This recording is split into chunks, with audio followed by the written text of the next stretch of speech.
এই বাংলাদেশে কারো কোনো নিরাপত্তার কোনো সংকট নেই।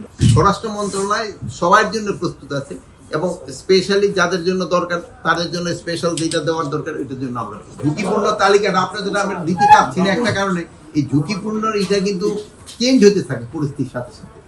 ফাইনালি একটা দেশন করার পরে সেই সময় আমরা সংখ্যাটা ইলেকশনের সময় আমাদের সত্যি ধরেন যে সীমান্ত দিয়ে যেন কেউ আবার ইসেরা ইনক্লুডার যেন ঢুকতে না পারে এইগুলির ক্ষেত্রেই মেইনলি আলোচনা হয়েছে।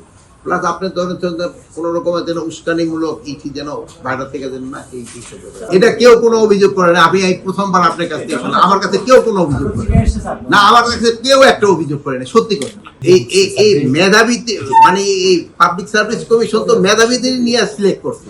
কয় লাখ থেকে কয়জনকে সিলেক্ট করছে বলেন? তারা মেধাবী ছাড়া কেউ সিলেক্ট হইতে পারছে? ঢাকাতে আপনি মফস্বলের একজনকে নিয়ে আসছেন। মফস্বল আবার আমাদের আইন শৃঙ্খলা পরিস্থিতির উপর নির্ভর করে। ঢাকাতে কোথায় মফস্বল থেকে নিয়ে আসছি বলেন? ঢাকাতে বললেন আপনি মফস্বল, আপনি বলেন ঢাকাতে কোথায় থেকে আনছি? আপনি তো এটা জানেন না। ওই পরিস্থিতিটা দেখে আমরা বলছি যে আমরা A category, B category, C category করছি। এটা আইন শৃঙ্খলার পরিস্থিতির উপরে নির্ভর করে। এখন যদি মফস্বলটা যদি আইন শৃঙ্খলা, সব মফস্বল কিন্তু একরকম না।